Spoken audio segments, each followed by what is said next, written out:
नमस्कार। News 24 UP Uttarakhand देख रहे हैं आप। मैं हूं आपके साथ सबा शाहिद शेख। यूपी की राजनीति में गेस्ट हाउस कांड एक बार फिर से चर्चाओं का विषय बना हुआ है। दरअसल जब अखिलेश यादव ने मायावती के लिए बोला, तब मायावती ने आभार जताया अखिलेश यादव का। तभी बीजेपी ने उन्हें गेस्ट हाउस कांड के बारे में याद दिलाया। फिर मायावती ने खुद अपने एक्स हैंडल पर पोस्ट करते हुए उन्होंने गेस्ट हाउस कांड की याद दिलाई, साथ ही सपा और कांग्रेस पर जमकर हमला भी बोला। ऐसे में सवाल ये उठता है कि आखिर क्या था वो गेस्ट हाउस कांड जो एक बार फिर से चर्चाओं में आ गया है। तो चलिए आज इसी पर चर्चा करेंगे। चर्चा के लिए हमारे साथ जुड़ रहे हैं वरिष्ठ पत्रकार प्रमोद गोस्वामी, जिन्होंने बारीकी से खुद इस घटना को कवर भी किया था। सर, बहुत बहुत स्वागत है आपका। धन्यवाद। तो आखिर क्या था वो गेस्ट हाउस कांड 2 जून 1995 का, जो कि फिर से एक बार चर्चाओं का विषय बना हुआ है यूपी की राजनीति में? देखिए, उत्तर प्रदेश की राजनीति में 2 जून 1995 का गेस्ट हाउस कांड बहुचर्चित कांड रहा है। और इसके अगर नेपथ्य में जाएं तो जो राजनीतिक घटनाक्रम हुए थे वो उसमें एक महत्वपूर्ण बात, उससे पहले कि क्या घटनाक्रम हुआ उसका थोड़ा सा संक्षिप्त ब्रीफ कर दूं कि ये पहली बार हुआ था कि जो मुलायम सिंह और काशीराम और मायावती, इन लोगों के बीच में एक समझौता हुआ और मिली-जुली सरकार बनी। और उस सरकार को जो ये हुआ था कि बाद में कुछ समय के बाद मायावती ने ये आरोप लगाते हुए कि मुलायम सिंह मुख्यमंत्री थे और ये आरोप लगाते हुए समर्थन वापस ले लिया कि हमारे कार्यकर्ताओं का, हमारे नेताओं का, हमारे मंत्रियों की कोई सुनवाई नहीं हो रही है और उनकी उपेक्षा की जा रही है। ये आरोप लगा के उन्होंने समर्थन वापस ले लिया था। और वो चूंकि स्थिति इतना मजबूत कॉम्बिनेशन था आने वाले राजनीतिक दिशा और दशा के लिहाज से, तो बाकी राजनीतिक दल भी इस गठजोड़ से कि बैकवर्ड और दलितों का जो ये एक कॉम्बिनेशन, मजबूत कॉम्बिनेशन बन रहा था, तो वो एक लोगों के लिए चर्चा का विषय भी था। जब ये ले लिया तो मुलायम सिंह के कुछ समर्थकों ने जब ये समर्थन वापस ले लिया उससे उत्तेजित हो गए और नाराजगी हो गई। हालांकि उसके पीछे और भी बहुत सी चीजें हैं कि वो गेस्ट हाउस में बुला लिया करते थे मुख्यमंत्री होते हुए भी काशीराम जी उनको, और ये पनायतन बैठा दिया करते थे पलंग पर। तो वो सब जो सपा के कार्यकर्ता थे, नेता थे, उनको कुछ सुहाता नहीं था ये कि वो टर्म्स एंड कंडीशन डिक्टेट करते थे काशीराम जी। वो शायद उन लोगों को अच्छा नहीं लगता था। तो कहीं ना कहीं तल्खी उस बात से, वहां से एक छोटी सी शुरुआत हुई, बाद में समर्थन वापस हो गया। तो फिर उस पर यह हुआ कि उनके कार्यकर्ताओं ने, नेताओं ने ये एक योजना कह लें, साजिश कह लें, या सरकार को बचाने के लिए उन्होंने, राज बहादुर थे बसपा के, दीनानाथ भास्कर बड़े इनके अच्छे नेताओं में थे, इनके सहित 20-22 एमएलए को उन्होंने तोड़ दिया था। और गेस्ट हाउस कांड में मायावती बैठक ले रही थी अपने विधायकों की। उसी बीच में यहाँ के कुछ दबंग लोग या उनके एक सैकड़ों कार्यकर्ता गेस्ट हाउस में पहुंच गए। मीराबाई मार्ग पर जो स्थिति है वहां पर मीटिंग हो रही थी, एमएलए की मायावती ले रही थी। तो वहां इस योजना से गए कि वहां के एमएलए को हम जबरदस्ती या बलात् उठा लाएंगे और हम अपना समर्थन में उनको ले जाके राजभवन में कर देंगे और सरकार हमारी पुनः बन जाएगी। तो मतलब उसका नक्सल ये था कि विधायकों को वहां से उठाना चाहते थे। मायावती विधायकों की बैठक ले रही थी। वहीं पर फिर मायावती के साथ जब इसमें रिजनमेंट हुआ और दोनों तरफ से जब वो हुआ, तो उस रिजनमेंट में फिर मायावती के साथ भी अशिष्टता हो गई थी। ये बात सच है। उनके कार्यकर्ताओं ने या सपा के जो भी लोग गए थे उन लोगों ने कर दी थी। मुझे अभी भी याद है कि ये एकदम जब मैं अपने पीटीआई दफ्तर में बैठा हुआ था, तुरंत गेस्ट हाउस से जो वहां का एक अधिकारी है, उसने, वो मेरा परिचित था, उसने टेलीफोन किया कि भैया यहाँ ऐसे कांड हो रहा है। तो वहां से मैं भाग के वहां पहुंचा, क्योंकि हजरतगंज के पास ही मेरा दफ्तर था। और बगल में ही वह एक मुश्किल से 1-1.5 किलोमीटर का डिस्टेंस था, तुरंत हम वहां पहुंचे। जी, तब तक ये सारा हो चुका था मायावती के साथ, और लेकिन वहां पर भगदड़ बहुत बुरी तरीके से मची हुई थी और पुलिस भी कोई बहुत सक्रिय नहीं थी उस समय। मुझे अभी भी याद है कि उस समय वहाँ जो है वो एसपी के रूप में के बख्शी साहब जो है, बीबी बख्शी, वो ट्रांस गोमती के एसपी ट्रांस गोमती हुआ करते थे। वो देर में वहां पहुंचे, जो भी कारण रहा हो, उनको जानकारी न लगी हो या वो रहा हो, बाद में मायावती ने उनको बीबी बख्शी को हटा भी दिया था और कहा था कि तुम सपा से मिले हुए हो। तो ये बहुत से ऐसी चीजें अच्छा, हुई थी।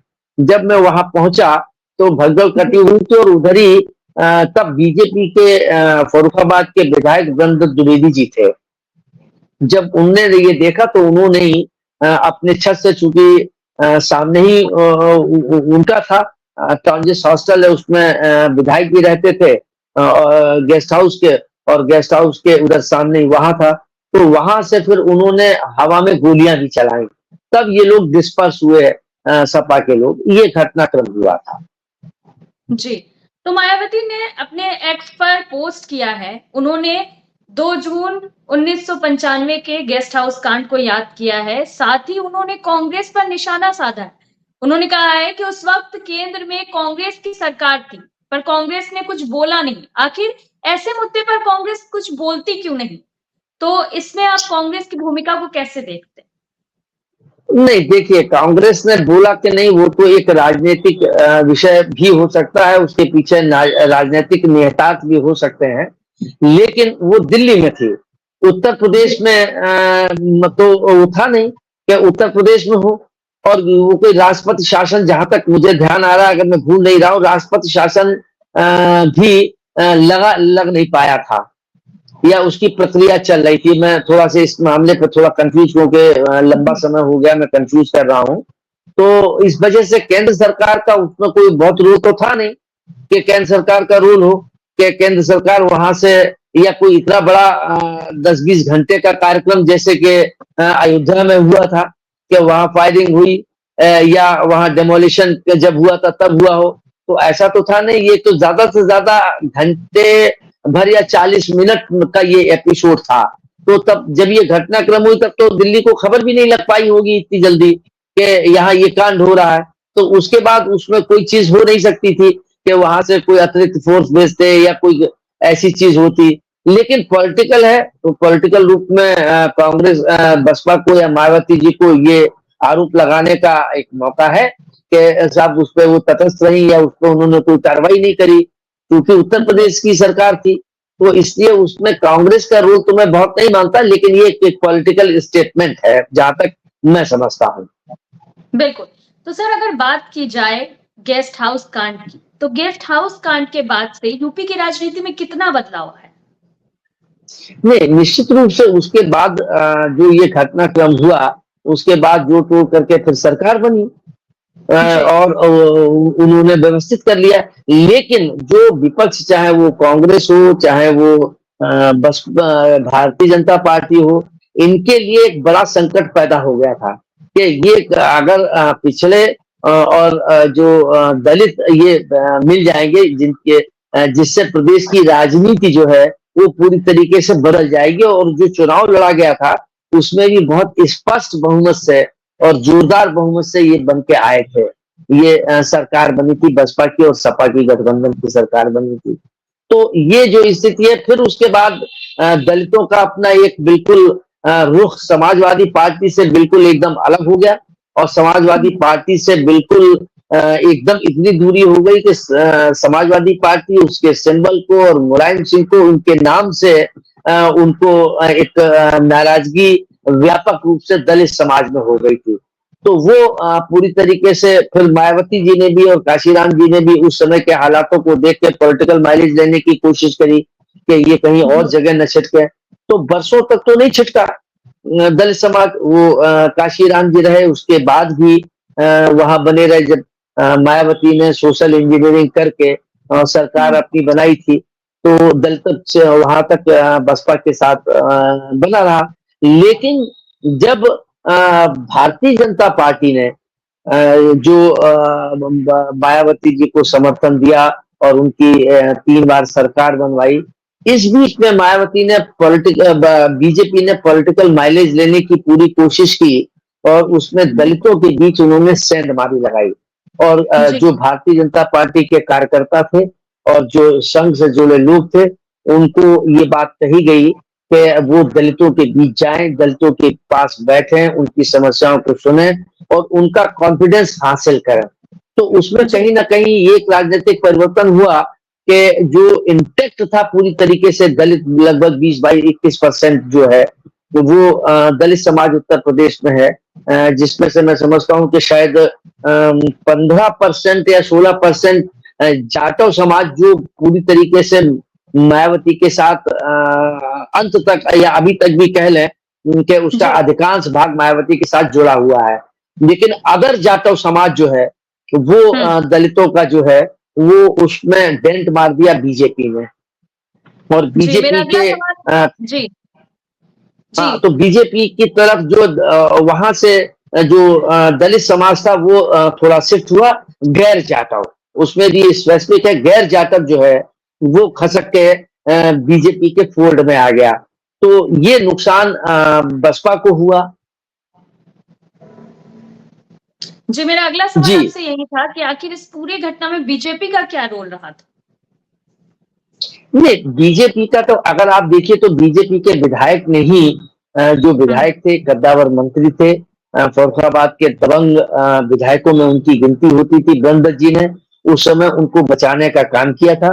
उसके बाद फिर मायावती ने उनकी, ब्रह्मदत्त जी की जब हत्या हो गई उसके बाद मायावती जी ने उनकी पत्नी को टिकट दिया, एक बार उनके बेटे को भी, जो अब भाजपा के विधायक है उनको भी उन्होंने दिया। लेकिन जी वो बीजेपी को उसका दलित वोट बैंक का जो लाभ लेना था गैर जाटव, वो उन्होंने अपने फोल्ड में उन्होंने कर लिया, जिसका बीजेपी को लाभ मिला था। बिल्कुल। आखिरी सवाल मेरा सर आपसे यही है कि गेस्ट हाउस कांड के बावजूद अगर देखा जाए तो पिछले चुनाव में मायावती और अखिलेश यादव एक साथ थे, तो क्या भविष्य में ऐसी कोई संभावना है कि फिर से इन लोगों का गठबंधन हो सकता है, सपा और बसपा का? देखिए ये बड़ा पेचीदा सवाल है जो जी आपने कहा है। निश्चित रूप से ये सवाल ऐसा है कि इसका जवाब बहुत आसानी से नहीं दिया जा सकता है। उसकी एक बसपा की मजबूरी है, अगर शामिल होना होता तो ये लोकसभा चुनाव में ही 24 के शामिल हो गई होती।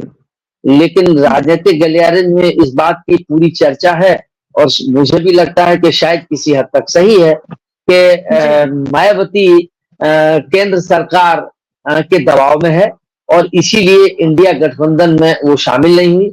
और अगर वो इंडिया गठबंधन में शामिल हो जाती तो निश्चित रूप से बसपा को भी लाभ होता। उसका जो 15% जो 22% वोट था वो घट के 9% आ गया 24 के लोकसभा चुनाव में।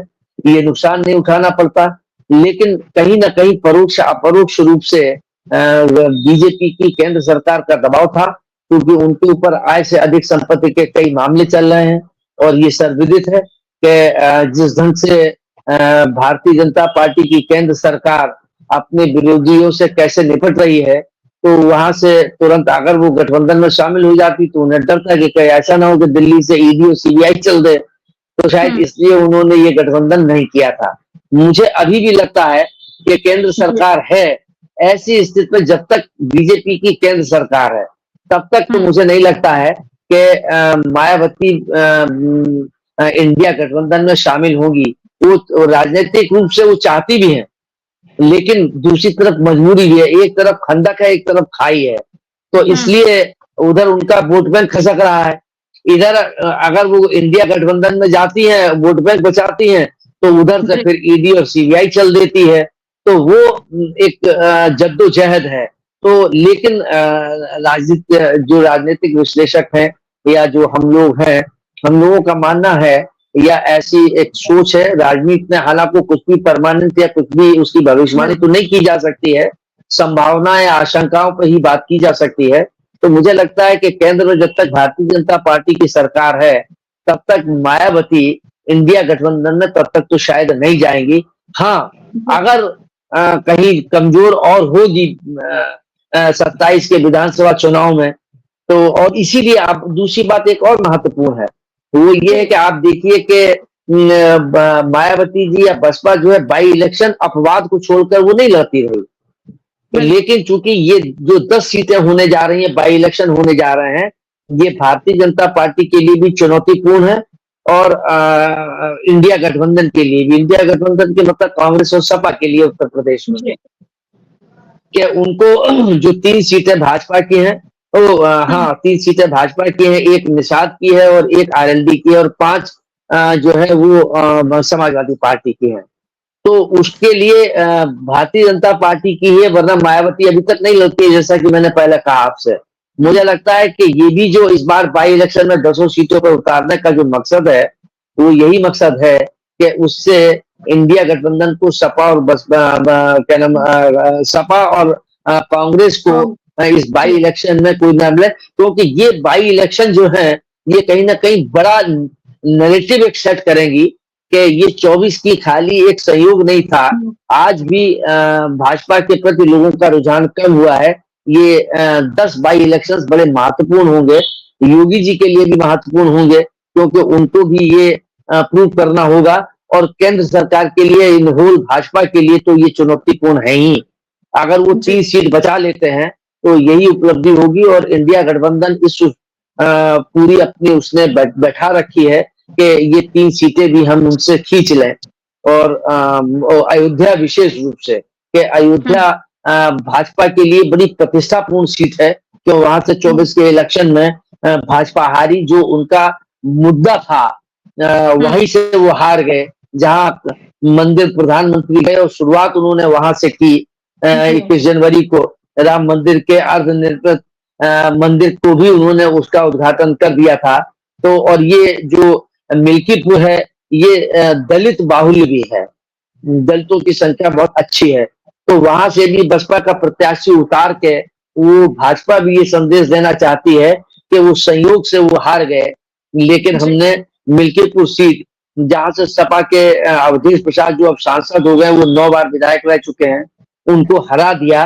तो ये एक परसेप्शन और राजनीति परसेप्शन की होती है, तो वो परसेप्शन बनाने के लिए इसीलिए वहां जानते हुए भी कि वहां बसपा का नहीं जीत सकता, अवधेश प्रसाद की सपा की वहां मजबूत पकड़ है, ऐसी स्थिति में वहां भाजपा का प्रत्याशी खड़ा हो और बसपा का भी खड़ा हो, तो कहीं ना कहीं उस सीट को जीतने की हर संभव कोशिश भाजपा कर रही है और अखिलेश ने भी अपनी पूरी ताकत वहां लगा दी है और सारे लोगों को जुटा दिया है अभी से कि ये सीट हर कीमत पर मुझे जीतनी है, देखना है कि चुनाव परिणाम क्या होते हैं। तो ये इससे भी ये संकेत मिलता है कि बाई इलेक्शन बसपा का उतरने के मतलब ये है, जो कभी नहीं लड़ती थी, तो कहीं ना कहीं भाजपा ने ये अपना एक पैतरा चला है या एक चुनावी रणनीति का हिस्सा है, जिसका मायावती जिसमें साथ दे रही है। चलिए ठीक है सर, बहुत बहुत शुक्रिया आपका हमारे साथ जुड़ने के लिए। दरअसल गेस्ट हाउस कांड के बारे में मायावती ने एक बार फिर से याद दिलाया है, हालांकि इस पे बयानबाजियां भी हो रही है। अब यूपी की राजनीति क्या किस तरफ रुख जाता है, ये देखना बेहद ही दिलचस्प होगा। फिलहाल के लिए इतना ही, देखते रहिए News 24 यूपी उत्तराखंड। नमस्कार।